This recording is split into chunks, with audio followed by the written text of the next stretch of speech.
Kwaba lapha Thixo. Siyabonga Baba. Abanye bethu bangenile ezibhedlela baphuma.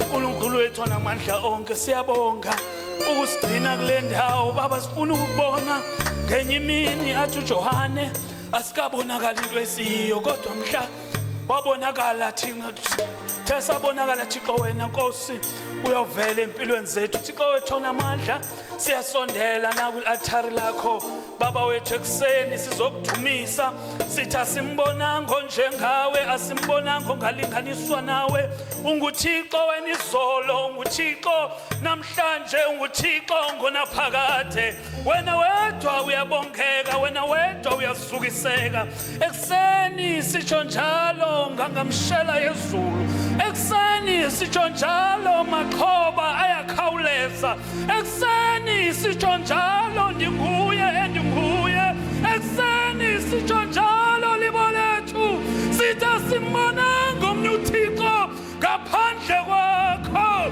uhambe nathi uhambo uNkulunkulu wethu onamandla abantwana baka-Israyeli bangalamba unguThixo wena thulula imani enhlango abantwana bahle unguThixo wena owathi emzini wasenayini sekuya emangcwabeni kwavakala uNkulunkulu umvusa umntwana wakho ehambile Thixo emhlabeni ungulowo Thixo namhlanje simkhumbulayo kuLazaro baba wethu onamandla khawuvusa into ezintsha nakwelibandla lase-House of Glory Thixo wethu ongcwele sithandazile ngelibandla egameni likaJesu waseNazaretha sifane noMose Nkosi sibone isihlahla esivuthayo baba malivuthe elibandla egameni likaJesu Kristu waseNazaretha sikunikeza udumo Nkosi sizokubonga kwele church yenyaniso siyabonga asimbonanga uThixo njengawe phakama ke uNkulunkulu wethu onamandla sizokubonga nje akukho kunye sizokwenza sizobonga wena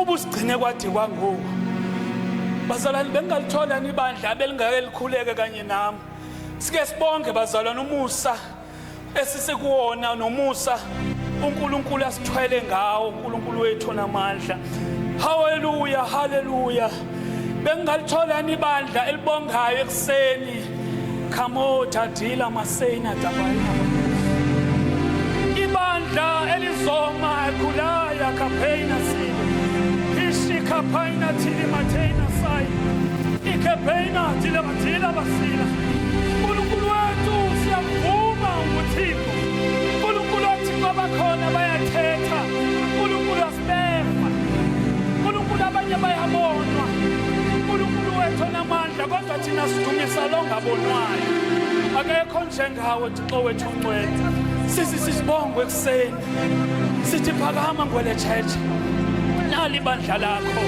uNkulunkulu wethu onamandla awunkuluthwala uhambo baba wethu ngoJanuary uNkulunkulu wethu ongcwele uthe masihlale eJerusalema size sembathiswa ngamandla uNkulunkulu wethu onamandla onke where to from yet Thixo wethu ongcwele sifuna ukwazi ukuthi when we cross over yini ofuna ukuyithetha nempilo zethu thetha kanye nathi uNkulunkulu silindele baba sivise ubumnandi uNkulunkulu wethu the heaven on earth egameni likaJesu waseNazaretha sifuna ukufana noEnoch ekseni we want to experience the heaven and earth experience baba wethu ongcwele sifuna ukufana noEnoch moyingcwele uNkulunkulu wethu uyaphila wena wethu uyaphila uyaphila uyaphila kamaina itaina filimaita ikaina libaita liasia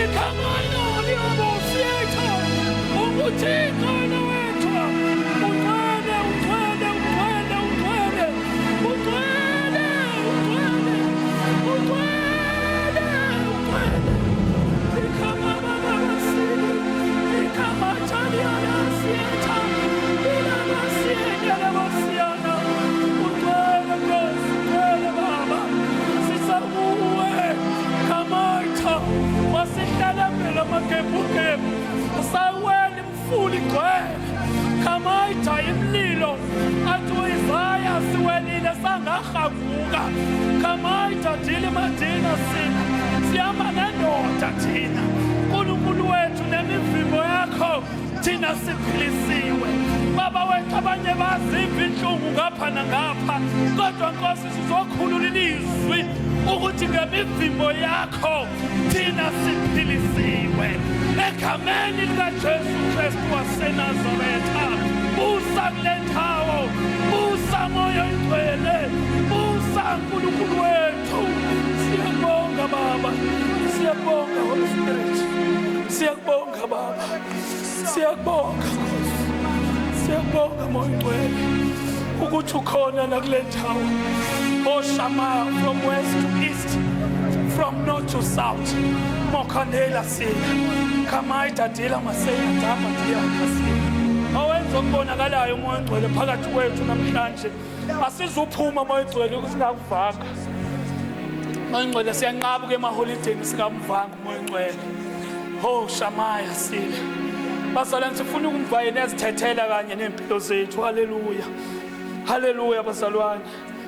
Oh siyambonga kakhulu uNkulunkulu. Ukhona phakathi kwethu. Haleluya. Ngicela ukubulisa umntana umfundisi uba uDladla ukhulu ukuzithoba noma greetings bazali bami. Ndibulisa uTata uHlabisa. Cawatata uDladla ndibulise umfundisi uHlabisa, ndibulise umama Khomo bengingambona. Ndibulise ogogo, ndibulise inkosi zelibandla, amadoda elibandla, ndibulise omama otata uSunday school ulutsha ngelihle imfelo Yesu Kristu. Amen bazalwane. Bazalwane apha ndifuna ukubonga ithuba endilinikezwa umfundisi kanye neESCO. Ngiyayibingelela neESCO nami ngimncinyanyana ukuthi khona uNkulunkulu bayibekile nakumina namhlanje. Ngiyalibonga kakhulu elithuba bazalwane. Angizuba mude kakhulu bazalwane uba ngiyazi sonke sijahile bazalwane. Mhla ka-21 izinto ziningi. Haleluya. Sawumela sabamba siyeka kodwa awukushaya izandla nje ukuthi ufikile namhlanje. Haleluya. Haleluya. Bazalwane nami ngimxolisela uma mhlanekela une commitment anayo ngabe unami namhlanje. Haleluya. Kule nkonzo baba Dladla mawukuthi uhambe nonkosikazi wakho uzokwazi wena baba ukuthi awuthathwa serious. Haleluya. Masihlele sibona uhamba wedwa hayi sike sisho ukuthi shuthi khona inkinga ekhaya. Malibonga igama lenkosi. Omama ke bathwayele ukuyilandela. Haleluya. Mabebona ukuthi lento ehambayo ayikho. Malibonga igama lenkosi. Bajwaya ngokusho ukuthi hayi uhamba wedwa lento ehambayo. Kodwa ke ubaba mehlezi ehamba nomask esibona ukuthi hayi kulela khaya they work in agreement. Haleluya bazalwane. Igama lami bazalwane ndingubathini wakwaHlanekela. Ezalwa kwikhaya kwilali yaseMahwaqa eMount Elif. But ke ngokwakhe sendakhe enzongiseni ngaphesheya. Haleluya. Wena umfula nje nami bazalwane ngalandela unkosikazi. Haleluya. Ngathathwa unkosikazi ngaqonda bake ngakhe ematsheni bazalwane. Indawo yasekhaya inamatshe kakhulu. Wathi unkosikazi hayibo ikhona indawo la ufuna ukukhulumela. Ngathi ungithanda kabi. Awungikhulumele nje semasimini uphuma emgwaqweni ungene kwami. Haleluya. Bazalwane hayi ngalandela unkosikazi. Haleluya. Haleluya bazalwane. Ngalandela unkosikazi bazalwane. Ndikwenye ilali ngoba bathi babengigweqa basho ukuthi hayi sisholo walandela umkakhe okwakha kwenye ilali. Kodwa ke bazalwane ngenxa yothando nokuvumelana lento engisho ukuthi kumnandi endlini manihleli nokozana. Haleluya. Bazalwane ke ngumntwana ke okhuliswa ugogo. Angibeka idisclaimer kusesemaduzana. Umfana kagogo bazalwane, excuse me. Ngikhuliswa ugogo bazalwane. So ke noma uyangikhuba wena ubona ukuthi awungikhubi mangisheshe ngikhubeke understand ukuthi ngumfana kagogo. Haleluya. So mawazi ukuthi hayi lento bengisho ibingadingi ukuthi mkhube kodwa sekhubekile hawu yini umfana kagogo. Haleluya. Mina ke nogogo ke sinento yethu malibonke igama lenkosi. Nomama Magudu kwasuka ohlala eduze kwami nithi inkosi yami lento yogogo nje iyangilandela efuna nje ukungixoxela something. Malibonke igama lenkosi. Ngiyabathanda kakhulu gogogo. Ibona ke futhi ke bazalwana abangizalile evangelini. Malibonke igama lenkosi.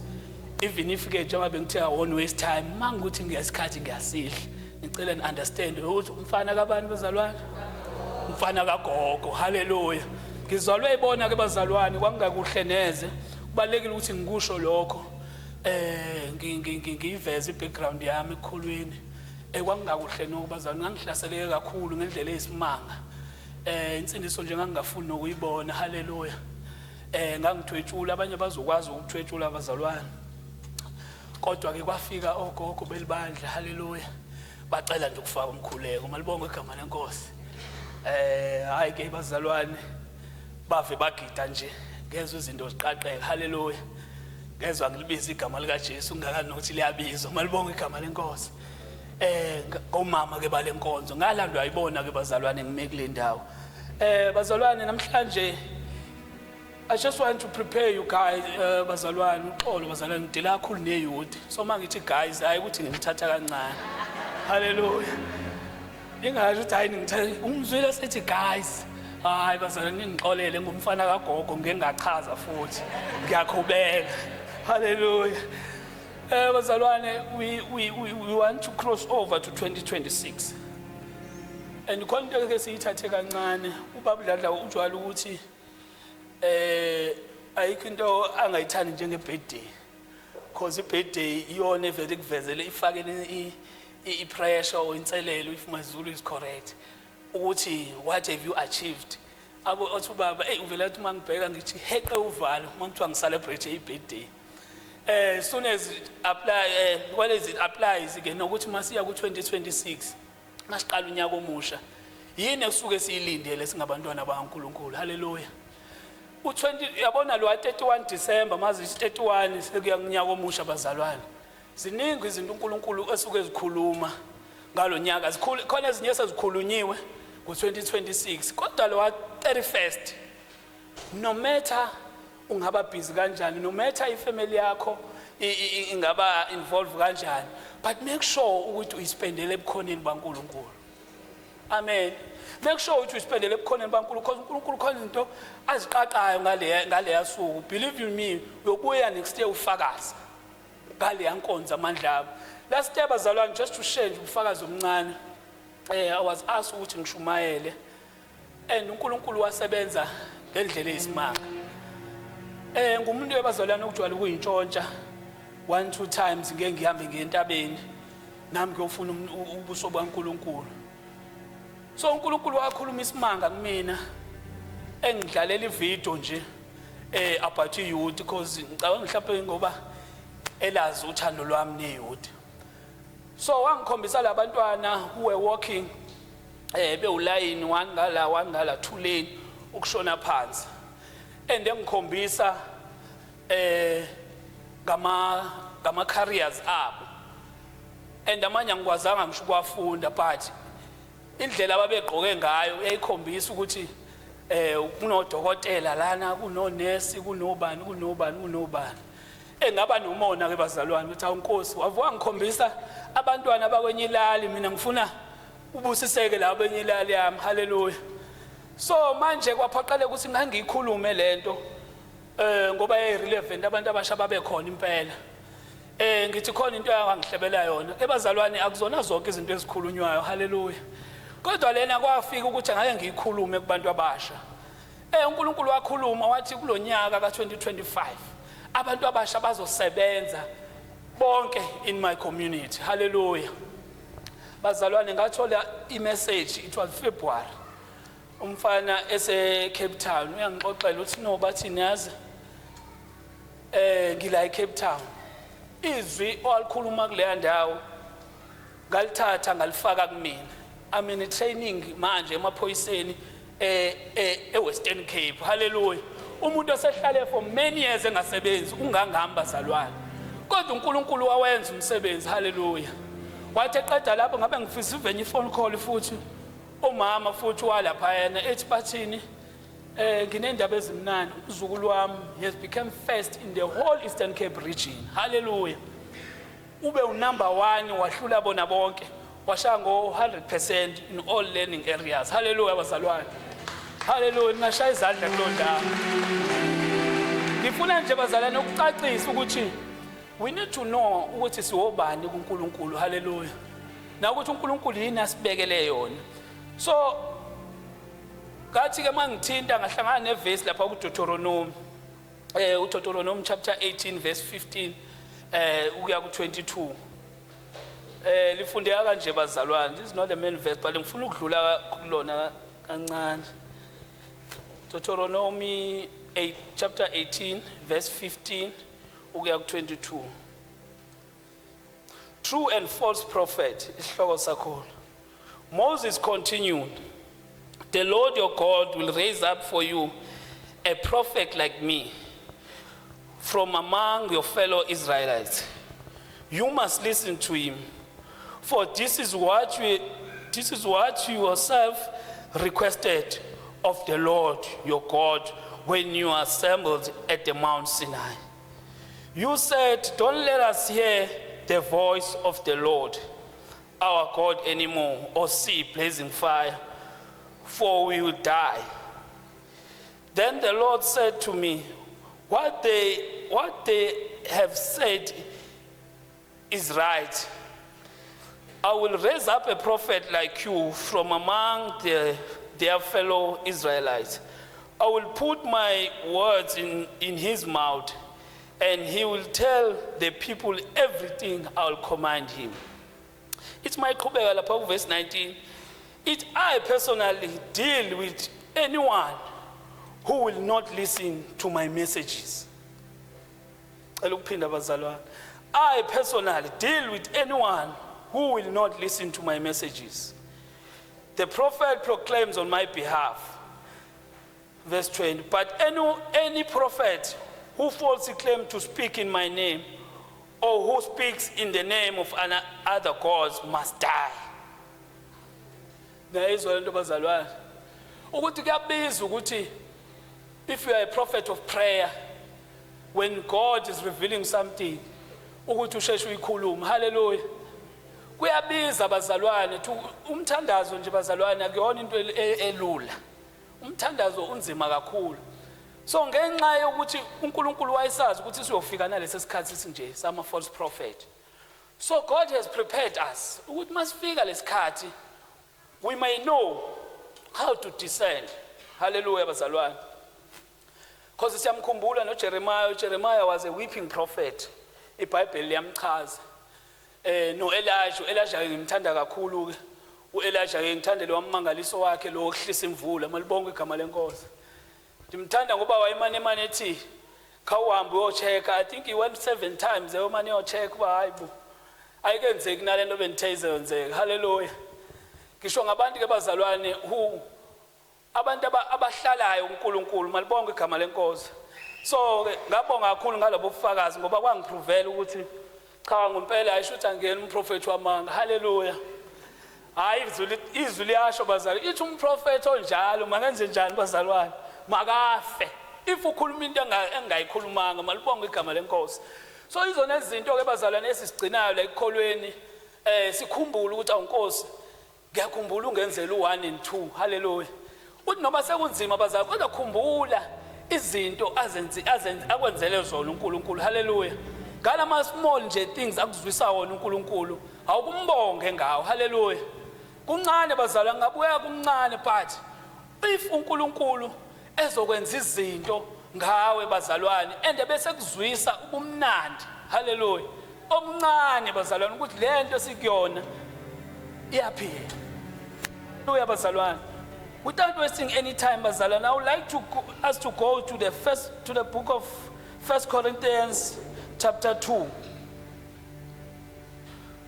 So bazalwane lento ibiza ukuthi ubani nobani makazilungiselele uba uyahlangana and azane nale ndoda enguJesu Kristu. Hallelujah. Hallelujah. Yamthanda uJohane unayo into ethi naye wabona. Hallelujah. Ngiyayithanda nje into ethi I see. Hallelujah. Mina ngiyakholelwa kakhulu ekuboneni bazalwane. Hallelujah. Ingoba nami ngalandwa ngabona ukuthi hayi ngempela lento iyaphila. Hayi bazalwane obanje abakholelwayo kuSigns and Wonders. Hallelujah. Signs and Wonders. Hallelujah. Bazalwane iyaphila lento esikuyo bazalwane. Hallelujah. Ngicela nje sifunde uPaul lana uzama ukuchazela ukushumayeza ibandla laseKorinte bazalwane. Hallelujah. It's a simple message bazalwana, won't belong. uPaul la ichazayo ela nje azongifundela ngesizulu. Hallelujah.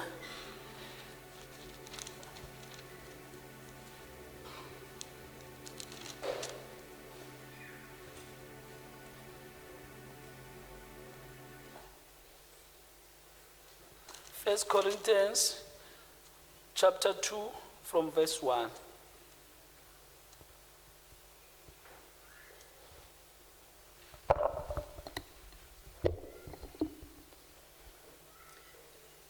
KwabaseKorinte bokuqala isahluko sesibili intshumayelo kaPaul eKorinte.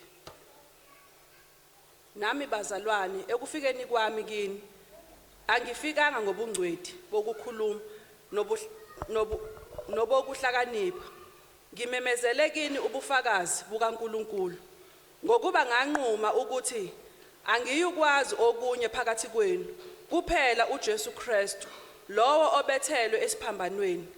Mina ngangikini ngobuthakathaka nangokwesaba nangokuthuthumela okukhulu, nokukhuluma kwami nokushumayela kwami akubanga ngamazwi okuhlakanipha ahungayo, kepha kwaba ngesibonakaliso sikamoya nesamandla. Amen. uPaul uyachaza kancane sisi, uyachaza uPaul la ukhuluma nje imessage esimple ukuthi uNkulunkulu uJesu ebethele esiphambanweni bazalwane. Hallelujah. Sonke siyakhumbula ukuthi uJesu ebethelwa esiphambanweni. Hallelujah. Kwaba yinto eyihlazo kakhulu. Hallelujah. Kwaba yinto eyamambarasa eyamshema uJesu, malibonke igama lenkosi. Kodwa lana siyafunda uPaul ukuthi hawu noma eambarasa uJesu, kodwa yini uPaul enze ukuthi akhulume ngalolu hlobo, athi angiyukwazi okunye ngaphandle kwaKristu yena yedwa ebethelwe. Hallelujah. We understand ukuthi siyayidlula nje le mtha uJesu washaya isiphambanweni wafela thina. Hallelujah. But uPaul manje usibuyisela ukuthi thina uyena angiyuphinde ngikwazi okunye ngaphandle kwaKristu yena yedwa ebethelwe emnqamlezweni. Hallelujah. Cela uqhubeke. Ukuze ukukholwa kwenu kungemi ngokuhlakanipha kwabantu kume ngamandla kaNkulunkulu. Hallelujah. Uthi uPaul lana ukuze ukukholwa kwenu kungamile emandleni abantu. Malibonke igama lenkosi. Bazalwane, we need to know ukuthi nathi uNkulunkulu uyakhuluma nathi. Hallelujah. Singadipendeli kuba prophet, singabadipendeli eziwashweni, singadipendeli ezintelezini sikholo. Malibonke igama lenkosi. Ngoba into esenzayo abazalwane ukunga-understand into esikuyona, ungathi nje uxakekile ukhulume nomakhelwane wakho ongakholwa, athi umakhelwane kunomama engimaziyo 18. Hawu hey uyayishaya lento yakho iphele nya ngeke iphinde ube nayo. Hallelujah. Yini na awumazi lo Jesu. Hallelujah. Yena yedwa ebethelwe esiphambanweni. Malibonke igama lenkosi ukuthi what was the main reason Jesus was crucified. Cela uqhubeke. Kepha ukuhlakanipha sikukhuluma phakathi kwabapheleleyo, ukuhlakanipha kambe okungesikho okwalesi sikhathi nokwababusi balesi sikhathi ababhubhayo. Kodwa sikhuluma ukuhlakanipha kukaNkulunkulu emfihlakalweni efihliweyo uNkulunkulu akumisile ngaphambili. Amen. Sorry sis. Cela ungiphindele kule previous verse. Kepha ukuhlakanipha sikukhuluma phakathi kwabapheleleyo, ukuhlakanipha kambe okungesikho okwalesi sikhathi nokwababusi balesi sikhathi ababhubhayo. Ngiyayizwa bazalwane, kunababusi abakhona kulomhlaba. Malibonke igama lenkosi. Kodwa iBhayibheli lithi bazobhubha. Hallelujah. Babhubha in fact. Hallelujah. Bazalwane, size singangeni nathi ekubhubheni. Malibonke igama lenkosi. Siphendule inkonzo siyenze ngokuhlakanipha kwethu. Malibonke igama lenkosi. Media team njengoba ilaphayana ngishiye ngiyalezile ukuthi mangimela angithatha isithombe sokuthi masipostwa lapha ku Facebook usibonakala. Hallelujah. Hallelujah. Ngisho into engenile la iFaith Mission. Malibonke igama lenkosi. Asisithanda ispotlight wema. Asisithanda ama-submarine awasekho. Malibonke igama lenkosi. Abasekho bazalwane abantu abanentshisakalo yaNkulunkulu. Sonke sifuna ukuvela. Ngisaba ngizolwe ngirifela kuwena. Ububungekho. Ubabudladla obasho enye into eyisimanga wathi musukujaha ukufuna ukuvela. Ake sibone lento ekuwena. Ake kuvele yona kuqala malibonke igama lenkosi. Ngoba uzofa abazalwane thina sokuthatha ngoba kade uhamba phela endleleni. Sikunikeza isikhundla. Hey, ungadeleli uqaqadela. Usihlaze sikubeke even on a national level. Uzwa abantu beqhwetana bathi amazi umzalwane bani? Uthi yes ngiyamazi ngikhonzana nto zanga kamve kwayena uYesu. Ufile ungumzalwane ohamba ufile ngumbusi nje wesikhashana ozofa osefile already. Ngoba manje wena uhamba ngantoni? Uhamba ngokuzikhukhumeza nokwaziwa. Kodwa uYesu awukazi umve. Awumazi uKristu yena yedwa ebethelwe emnqamlezweni. Kunabantu bazalwane hey abasithandayo ispotlight ngalendlela. Uzubona ukuthi hayi inkosi yami ngoba lo mama omdala nje noma lo baba omdala. Yini inkinga yakhe? Immediate ngangifakazela iyavelela. Kuthiwa screenshot, crop lob, tin, edit. Ngoba yini sifuna ukuvela sibe bahle laphi elizweni. Ayikho into esivela ngayo. Asiveli ngoKristu Yesu yena yedwa ebethele emnqamlezweni. Ebazalwane our mandate ijule kakhulu ukuthi singabe sisafuna ukubonwa njengezo. Malibonke igama lenkosi. Hallelujah. Amen. Lithi incwadi incwadi eGenesis. uNkulunkulu ekhuluma noAbraham. Uthi Abraham phuma elihlotsheni. Hallelujah. Bazalwane kuyaphuma elihlotsheni uphuma nala kuthi sikhonza nawe. Hallelujah. Ukuthi uzongifonela nje ngoba sizwana nawe. Noma usubona ushawa amadimoni kodwa ngenxa ukuthi sizwana nawe nondaba sidla nawe inyama mfowethu. Ayokubulala amadimoni ngoba mina ngiphethe lutho. Bebe khona abantu abanegrace yalento oyifunayo. Hallelujah. Kodwa ngoba sijwayele thina ukuthi siyazwana umngane nami nanga amadimoni azafa umuntu. Abhubha umuntu. Indaba khona abantu abasondezile, khona abantu ongafuni basondela. Hallelujah. Alibonke igama lenkosi. Ngoba siphendule inkonzo sayenza ngisho ama group bazalwane. Our church is so divided. Unto uYesu wayenza esiphambanweni bazalwane, it was to unite us. Silibandla lakhe malibonke igama lenkosi. uYesu akafelanga iFaith Mission kuphela. uJesu wafela iAssemblies wafela abantu, walifela lonke ibandla. Kodwa wena wazi ukuthi ngisho usemakhaya njengoba nizohamba bazalwane, umuntu uzohlala ngayi kuyokhonza ngoba wazi ukuthi laba basindisiwe la lendlela. Hallelujah. Omnye uzoqaza kuqale ngisho emncwabeni uyoma nezidakwa lapha na zikhulume kodwa uma uchecka umzalwane yini na kuncwaba iZayoni. So akafuni ukuzohlabelela neZayoni ashaya izandla. Ingoba ngcwaba iFaith Mission. Hallelujah. Athi uPaulos akukho omnye ufuna nikwazi ngaphandle akukho omnye ukwazi ngaphandle kwaKristu yena yedwa ebethele emnqamlezweni. Cela uqhubeke. Kodwa sikhuluma ukuhlakanipha kukaNkulunkulu emfihlakalweni efihliweyo uNkulunkulu akumisele ngaphambili kube yinkazimulo yethu kusukela kwaphakade. Amen sis. Sikhuluma bazalwane, sikhuluma emfihlakalo bazalwane. Thomnye umzalwane uShumayela kwenye indawo wathi thina siyizikhonzi sevangeli. Singabaphathi bemfihlakalo. Hallelujah. So we are called to preach the word. We are called ukuthi thina siqaqe izinto ezifihliweyo. Malibonke igama lenkosi. Kuze kubonakala ukuqaqawula bukaThixo. Hallelujah bazalwane. uHagai 2 verse 9. Hallelujah. Uthi uqaqawula balendlu ngoba bukhulu noba kuqala. Malibonke igama lenkosi. Sisiqubulo sala ekhaya lo verse ungabolikhohle nali lapha ezantsi chapter 2 verse 9. Bazalwane we need to reveal izinto zikaNkulunkulu. When the Bible says in Romans chapter 18 we are the sons of God, or God is waiting eagerly to reveal the sons. Hallelujah. Sikuleyo nto bazalwane lapho uNkulunkulu alindile ukuthi uzobambula kanjani abantu. Hallelujah. Kodwa nami namhlanje ngizosho la eHouse of Glory ukuthi uNkulunkulu uzozambulela abantu bakhe. Hallelujah. Ngizosho namhlanje ukuthi nawe uzithatha kancane, ngizosho ukuthi uJesu uNkulunkulu uzokureveala amandla akhe phezulu kwempilo yakho kulo 2026. Malibonke igama lenkosi. Cela uqhubeke.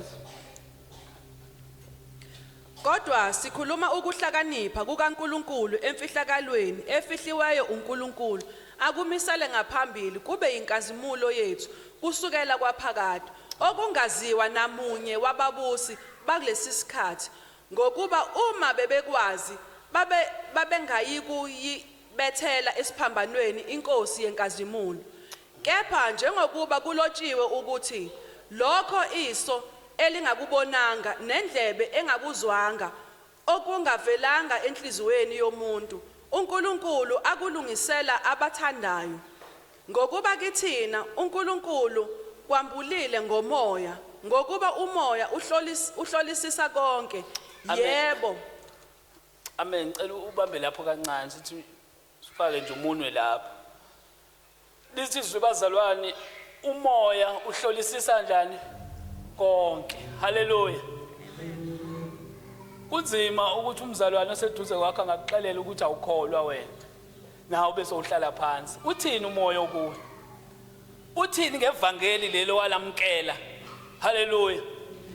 Bazalwane bengathanda nje sike sibuyeleni uthando lwaqala esasinalo. Malibonke igama lenkosi. Uyalikhumbula lentshisakalo owunayo? Uyakhumbula lentshisakalo yokuqala bazalwane? Ngoba bazalwane asamkelanga umoya wabantu. Kodwa samkele umoya kaNkulunkulu. Malibonke igama lenkosi. Whatever we speak, whatever we touch, noma ilaphi la sinyathela khona but thina sikhuluma ngoba sikhuluma into sibe samkele umoya kaNkulunkulu. Malibonke igama lenkosi. Amen. Ngicela uqhubeke. Ngokuba kithina uNkulunkulu ukwambulile ngomoya. Ngokuba umoya uhlolisisa konke. Yebo. Nokujulileyo kukaNkulunkulu. Ngokuba ngumuphi kubantu owazi okomuntu na? Uma kungesiye umoya womuntu okuye na? Ngokunjalo nokukaNkulunkulu akwaziwa umuntu kuphela ngumoya kaNkulunkulu. Kepha thina asamukelanga umoya wezwe ngoba umoya ovela kuNkulunkulu ukuze sikwazi esikuphiwe nguNkulunkulu ngomusa. Esikhuluma ngakho futhi kungengamazwi afundiswa ngokuhlakanipha kwabantu kodwa afundiswa ngumoya. Sichaza okomoya ngokomoya. Umuntu wemvelo kakwamukeli okukamoya kaNkulunkulu ngokuba kungubuwula kuye angeke uqonde ngokuba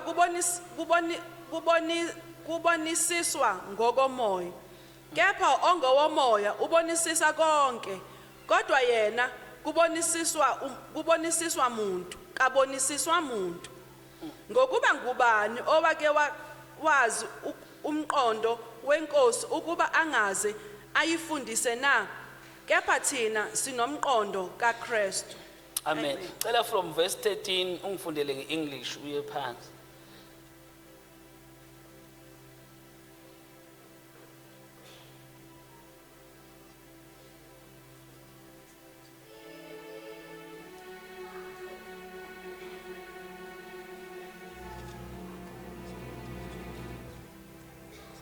Verse 13. Amen. These things we also speak, not in words taught by human wisdom, but in the words taught by the Spirit, explaining the spiritual to the spiritual. Uqhubeke phela ku verse 16. Now a natural man does not accept the things of the Ruach Elohim, for they are foolishness to him, and he cannot understand them because they are spiritually discerned. But the one who is spiritual discerns all things, and he himself is discerned by no one. For who has known the mind of the Lord, that he will instruct him? But we have the mind of the Messiah. Amen bazalwane. Niyezwa bazalwane okuthwani la. Kuthiwa bazalwane asifani nabantu basezweni thina malibonke igama lenkosi. Labo esihlala nabo sigcina sesikhuluma njengabo. Ithi incwadi yeBhayibheli uqalekisiwe loyo ohlala embuthweni zabagxeki. Haleluya. Ngoba mawuhlele embuthweni zabagxeki bazalwane ugcina songakhuluma kwasezulwini. Haleluya. Ugcina sokukhuluma izinto zezwe zenyama lezi uPaul achaza ngazo la. Izinto zenyama bazalwane ebazalwane kuyadlula ezintweni. Kukhona into ukubona ukuthi lana angiboni ukuthi ngiyoze ngidlule kanjani. Haleluya. Kodwa ngisho emshadweni wakho, ngisho kwifamily yakho kunelizwe elinyenyezayo which is will never be taught or likhulunywe ubathini noma likhulunywe any other umshumayeli. But lelo ze likhulunywa ubani? Likhulunywa umoya oyingcwele. Hallelujah. Umoya oyingcwele bazalwane uyanyenyeza ukuthi in all our situation. Hallelujah. Siphuma nje siya emakhaya abanye bethu nemndeni sagcina nakudala, abanye abayi ngisho ukuya ngenxa yezingxabano ezabakhona. Hallelujah. Kodwa nje mawumntwana kaNkuluNkulu kubalekile ukuthi umndeni wakho ukhulekele nezinkinga zonke ezenzekalayo emndenini wakho. Ngoba bazalwane sinikezwe lo moya oawazi ukuevaluate izinto. Malibonke igama lenkosi. Kubhlungu ifamily yakho ithi xabana ukhona usindisiwe, but kungabonakala umuntu oevaluateayo ama spirits akhona efamilini yakho. Kungabikho umuntu obonayo ukuthi esiphi lesikhathi esikusona as ifamily yami. Yazi bazalwane kunabantu abangakhulumisani for years kodwa sithi siyakholwa. Hallelujah. Ebazalwane thina sabantu abamkele umoya bazalwane. Njengoba samkela umoya oyingcwele akusho bazalwane ukuthi kumele kudlalwe ngathi noma kube njani. No. But into engiyaziyo ukuthi umntwana kaNkuluNkulu ngeke azathanda uyibona bonke abantu. And wena osafuna ukuthanda umndeni, wena osafuna ukuthandwa abantu usenkingeni. But incwadi yeBhayibheli kula incwadi yamaHebheru iyasitshela ukuthi phuthumani uxolo. Ngoba abangenabo uxolo abanako uyibona inkosi. Hallelujah. Bazalwane, we need to pray for our families. Hallelujah. Njengoba uNkulunkulu esibizile nje funa kube yithina abantu abazokwazi ukuthi bahlanganise imndeni yethu. Hallelujah. Through prayer bazalwane. Lokho ngikhuluma bazalwane kuyazi omunye ngathi bathi na understand. Uyamazi uAunty. Ngoba sinenkinga yo aunty bazalwane. Hallelujah. Yo aunty ha. Bezothi hayi la emzini kaBaba. Malibonke igama lenkosi.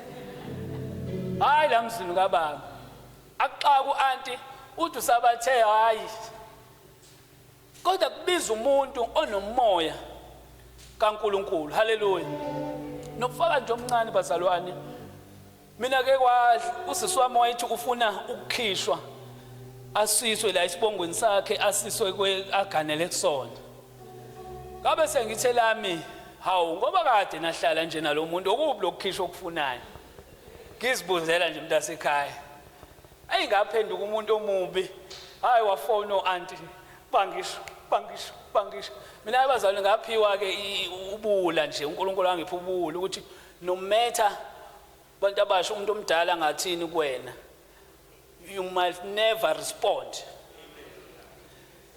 I tell ubazalwane ukuthi ngave ngathi ngiyabonga kodwa ngathi umoya osewehlile ngamchazela ukuthi mina Aunty ngakhetha uJesu. Njengoba ngikholwa nje ezinye izinto angihlanganiseli nazo kodwa hayi asizunesa ama feelings akho. Naye uthi usindisiwe futhi. Usindisiwe naye asizunesa ama feelings akho. Wena uzoyithenga legusha noma ibhokhwe. Ndathi ngeke uzongiswe. Ungibone ngithenga ibhokhwe mina lo.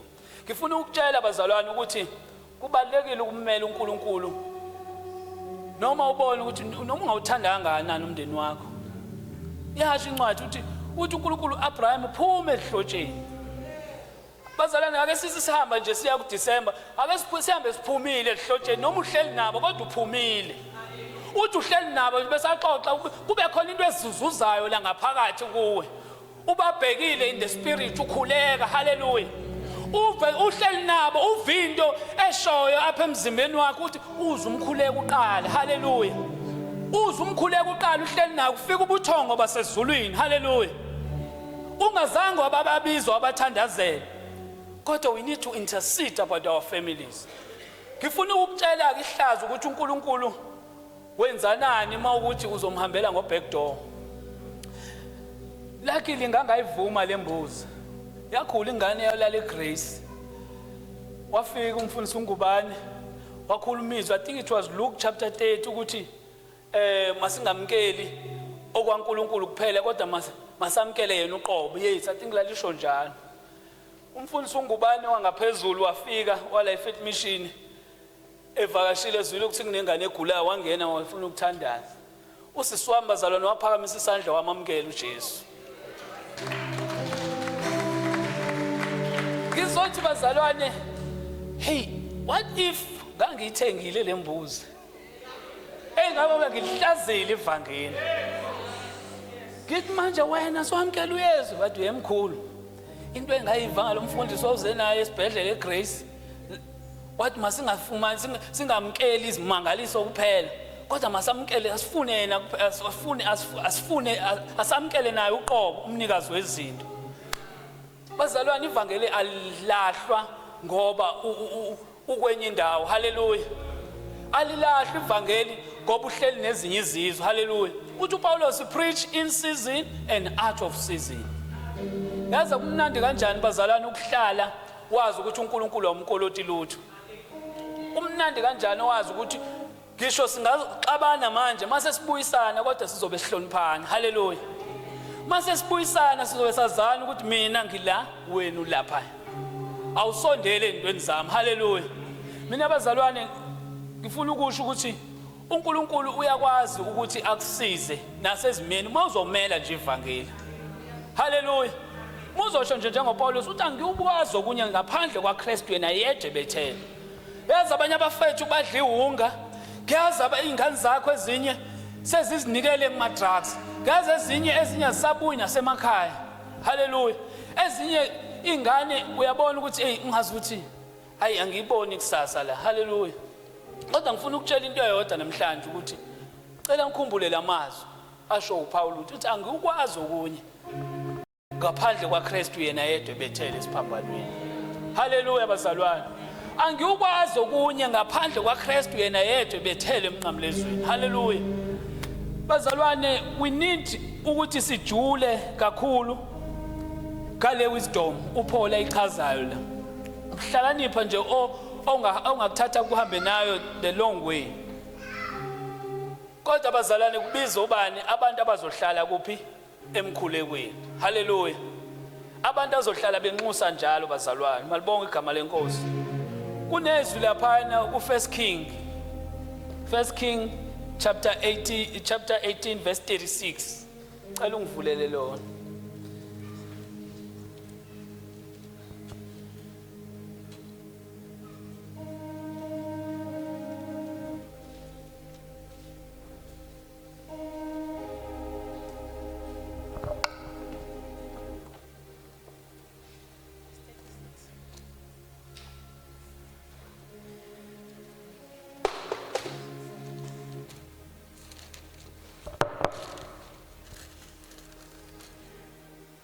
Amakhosi oqala verse 18 chapter 18 verse 36. Kwathi ngesikhathi sokunikela ngomnikelo wempuphu uEliya umprofeti wasondela wathi, Jehova uNkulunkulu kaAbraham nokaIsaka nokaIsrayeli, makwazeke namuhla ukuthi wena unguNkulunkulu kwaIsrayeli nokuthi mina ngiyinceku yakho ngokuthi ngenzile konke lokhu ngezwi lakho. Sorry Swam, no, it's actually not 1 Kings, it's After Solomon finished praying, fire came down. Hallelujah. Ngifuna lelo verse nje bazalwane elokuvala bazalwane. Hallelujah. Asusizono zami ahlanza inhliziyo amandla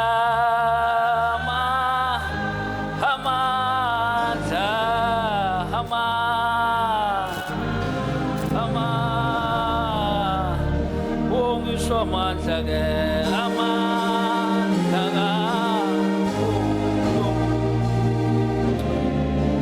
onasusa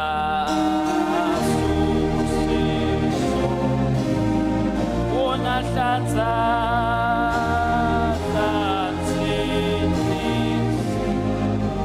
amandla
Chronicles isibili chapter 1 verse 7.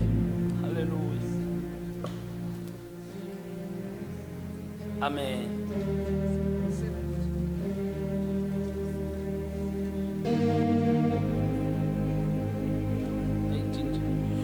Noma qale siqale lana u2 is Chronicles isibili chapter 7 verse 1.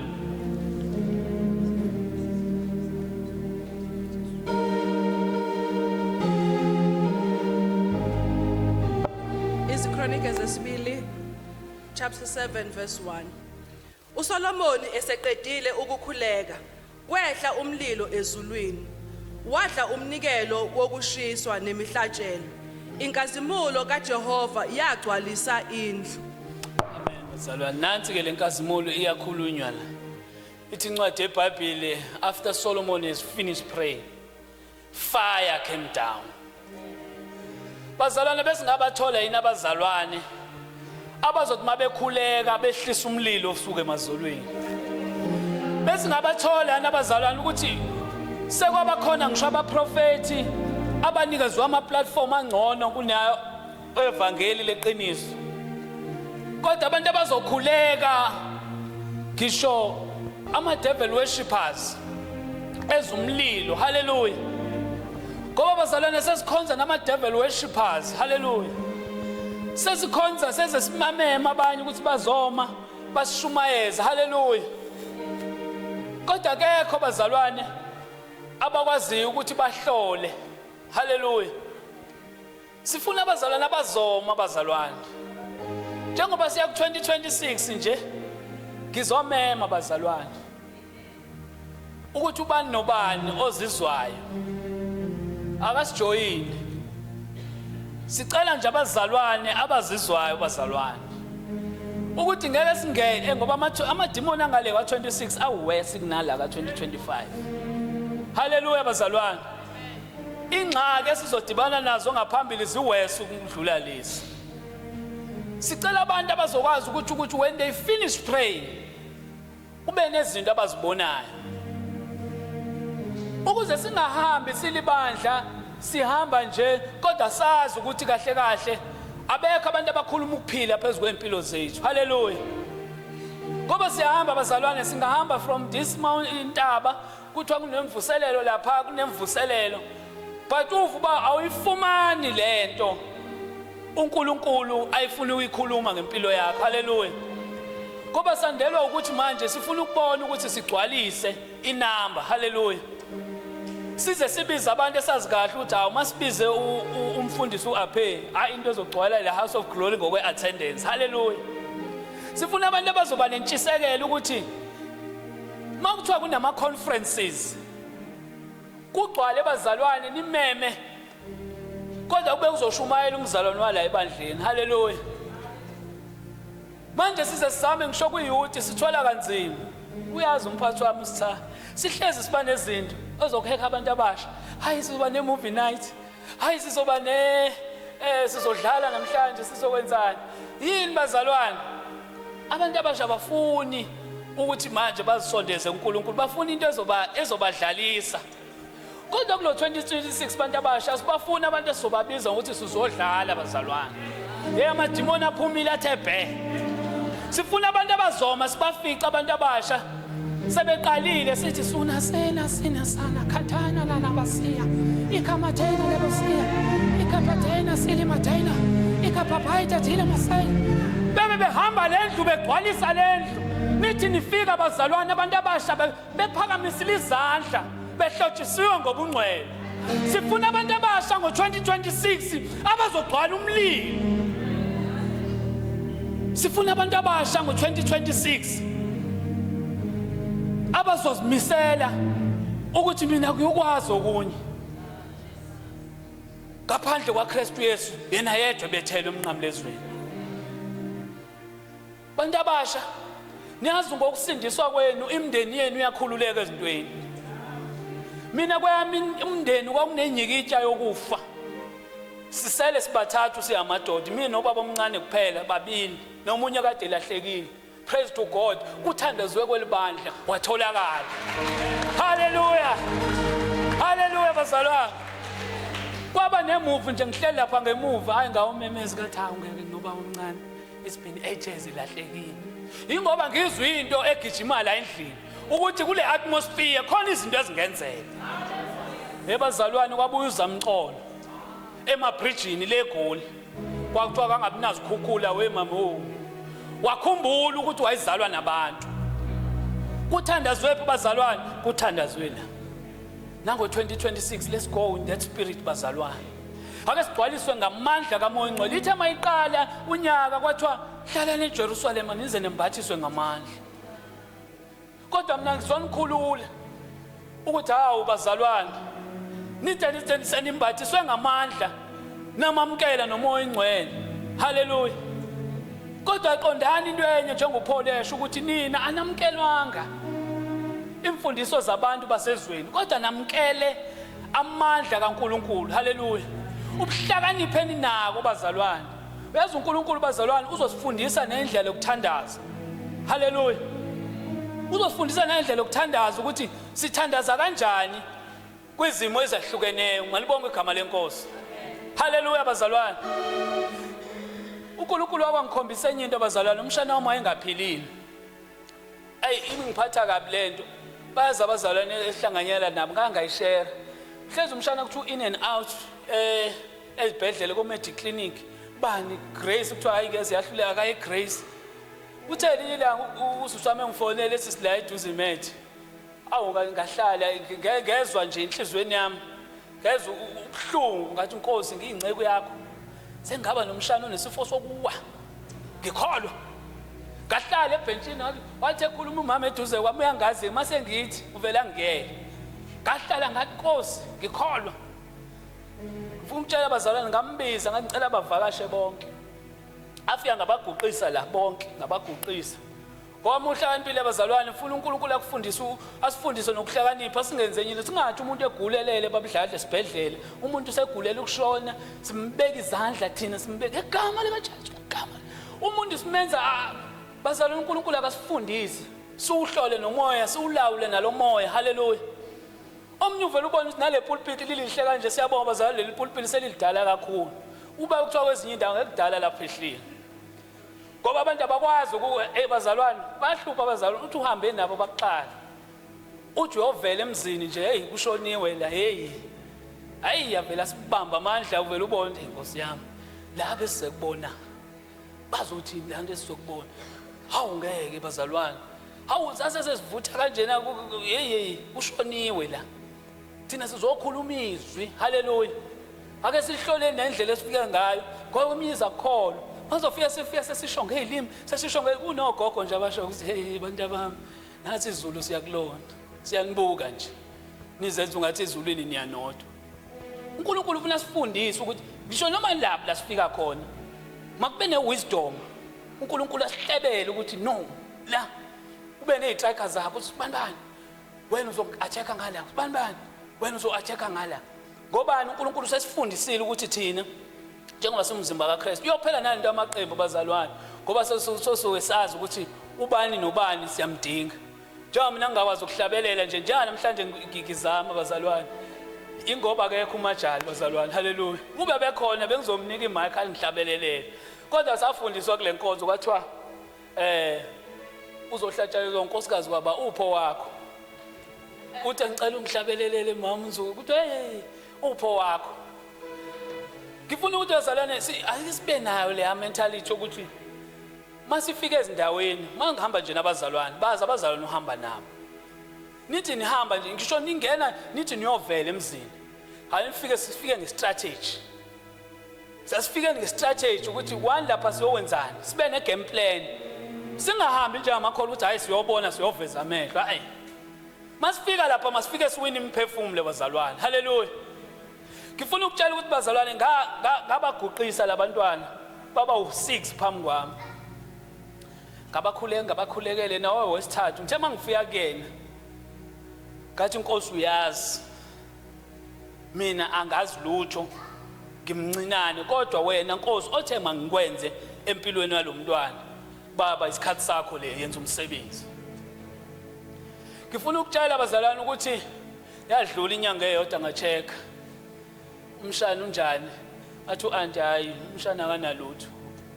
Ngadlula inyanga esibili umshana unjani, umshana akaze agule. Sekuyena manje u-anti ongi-update malume ngicela utshela usisi wakho ukuthi umshana waphila malume. Umshana uphilile angaphinda amuse esibhedlela. Haleluya bazalwane. Ngifuna untshela-ke ngalo ngoNkulunkulu bazalwane. uNkulunkulu akasiphi istrategy bazalwane. Ezinye izinto akumele size sizikhombise ukuthi siyazenza, ngoba sifuna ukubona. Ngikhalile nge-spotlight la Faith Mission, Nkosi yami siyasibulala, sifuna ukuvela sonke. Ngeke sivele sonke and ngeke sikhokhele sonke bazalwane. Sonke sifuna ukuvela, sifuna ukwaziwa. Hayibo ebazalwane amadimoni aphumile athe bhe. Le nkonzo lebazalwane inkonzo eyayikhulula abantu. Haleluya. Le nkonzo inkonzo ekwauthi abantu mabegula beze Faith Mission. Malibonke igama lenkosi. Thina sikhula lemakhaya, utata omkhulu wami wayilanda le mine land wabuya nayo. Abazalwane bako African Gospel bebeya khona lapha bathi hayi sisiye Faith Mission ngoba siyazi sophila. African Gospel baye Faith Mission bazalwane. Le nkonzo iyaziwa. So nje ngifuna amasuwela seku 2026 sibe sigcwele ngamandla kaMoya Engcwele. Haleluya. Sibe sigcwele ngumlilo. Haleluya. Sibe sazi ukuthi Nkosi noma sikhona ingxaki esibhekana nazo, ngoba abazalwane imlilo ukhona abazalwane. Umlilo into esihamba nayo singamakholwa. Inkonzo le inkonzo yomlilo. Haleluya abazalwane. Mangithi umlilo akukona umlilo omnandi kuphela. Nengxaki esibanazo, umlilo esingena kuzo ngoba ingxaki sashunyazwa apha. Haleluya abazalwane. Abona nje imistake enkulu kuba save sashunyazwa kule nkonzo. Khona abantu abapholile, akekho abazalwane abachallengewa njengabazalwane bale nkonzo. Haleluya. Ngoba uyaziwa uSathane bazalwane uyayazi and uyitargethe kakhulu iFaith Mission. Haleluya bazalwane. uNkulunkulu ngathi angasisiza bazalwane sikwazi nokudiscend isikhathi and sisibuke nehora sikulona. Siyazi ukuthi uNkulunkulu yini asibizele yona. Ibandla lethu lihle kakhulu bazalwane, kodwa lona uyayithinta ngezinto esesizilethe saziletha sazifaka khona ebandleni. Sesilimoshile ibandla lethu bazalwane ngokulalela izinto zezwe sazithatha sazifaka apha eFaith Mission. Haleluya bazalwane. Le nkonzo bazalwane inkonzo kaMoya. Haleluya. Le nkonzo bazalwane inkonzo ekwaziyo ukuthi mawubhekele uphenduka umuntu omusha ubhekele. Kucaca kuhlukane. Haleluya. Ngoba sihamba nje siyoko December bazalwane ngisho ubaba wengane ezithengile engazithenganga impahla. Wazi into eyodwa nje ukuthi uKristu yena yedwa bethelwe emnqamlezweni. Angikwazi okunye. Asicompromise bazalwane. Hallelujah. Asimane sibuyele ezintweni zethu zakudala sithi makushisa impepho simba sile emakhaya ngilena emsinga angibona. Inkosi yakhweleta ngezulayo bazalwane. Singahambi sinyathela nonomlaphi. Singahambi sidla noma yilaphi bazalwane. Sisuke embuthweni zabagqili. Makukhona abazalwane behlanganyela khawusondele kubazalwane. Yeke lento yakho kuhamba wonke isikhune esizodwa sivuthi bazalwane. Isikhune esizodwa sivuthi. Kalo mazi bazalwane bengingathanda nje bazalwane ukuthi sihambe nje ngokukholwa. Sithi singena ku2026 singene nje singabantwana bakaNkuluNkulu abanokukholo ngoba masingena abukholwa asinako umthokozisa uNkulunkulu. Ukukholwa ke bazalwane akukhona ukuthi kumele ubone uyithini ukuthi uyakholwa. Hayi bazalwane. Ukukholwa ukuthi wenze izinto uNkulunkulu azikhulumile ezwini. Hallelujah. Ngoba abazalwane samkela umoya engcwele siphile exesheni lapha esekunzima ezinye izinto mamhlabise ukuthi sizikhulume. Hallelujah. Noma nisitshele sona especially thina abantu abasha. Hayi thina abantu abasha sifuna ukukholwa bazalwane. Hayi ukukholwa ke sifuna and futhi sokushaya ngevesi ukuthi kubhalwe phi lokho. Yabo nje mangangikeliswa izalukazi nje ngokuthi mangibuya leEastern Cape ngibuye sengazi kakhulu. Sengibona seyamahlathi laba. Kodwa abantu abakwamkela isivangeli. Bazalwane ngiyabasizela abazalwane abamkela ivangeli la ngempela. Sibaphethe kabuhlungu apha kulibandla leFame Mission. Ngoba bathule banyamezele.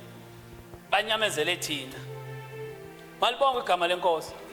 Bathi uvuyani ngenye imini khawenzele thina nje ukukhonza nathi. Hoye kusihlaza. Ukuthi nje ukhonza la ukwenzele thina nje ukuthi ukhonza nathi kuyasazi somngani wakho somzalwane wakho. Singahambe bazalwane siyokwenza okunye bazalwane. Asambe sokwenza lokhu izwe likushiyo bazalwane. Enzela ukuthi masihlangene la siwazi amandla kaMoya eNgcwele. La hlezi sikhuleka ngawo the tangible presence of God. Hallelujah bazalwane. Incwadi kaPawulos ayikho nanye into yonohlukanisa nothando lakhe. Akulokela kufa akuyondlala. Ayikho bazalwane into yokuhlukanisa nothando lukaNkulunkulu. Kodwa kuphela uthi Isaiah izikwexo zethu noma ububi bethu kumsithezile usuku kaNkulunkulu. Ngoba bazalwane abanye bethu sesinamanye ama sicknesses kodwa inxa ye disobedience. Abanye bethu masingake sicheke nje sisi evaluate njengoba lesho izwi ukuthi you need to evaluate sike sizibheke ukuthi ihambe yalahleka phi ngoba phela ihambe ilahleke la endleleni. Kodwa ke kubhlungu ukuthi uhambe noma soyizwa ukuthi ilahlekile kube ngathi kusa right konke.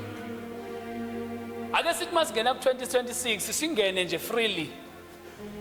Sazi ukuthi Nkosi yami angikholoti lutho. Thatha konke enginako yamkela enginako izikwexo zethu. uNkulunkulu usondele kakhulu kulabo abaphenduka abazalwane. Musondela kuye nje uthi mina ngiyahluleka u1 no2 ngiyaphenduka. Hallelujah. Kwakuphenduka kule nkosi malibonke igama lenkosi. Kwakuphenduka abazalwane kuthi kusahlatshelene uthi uzongisiza nasekufeni angingenise ekhaya uzongisiza uzongisiza nasekufeni angingenise ekhaya. Usizwe leso sandla shawa umama ubone ba yangenzanga kahle. Uzuqhwetha isalukazi uphumela naso eminyango uzwe isandla kuphela esiqhwatshayo ukuthi ushaye nje leso sandla ushaye nje leso sandla uzongisiza uzongisiza nasekufeni angingenise uzongisiza uzongisiza nasekufeni angingenise uzongisiza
finally wasila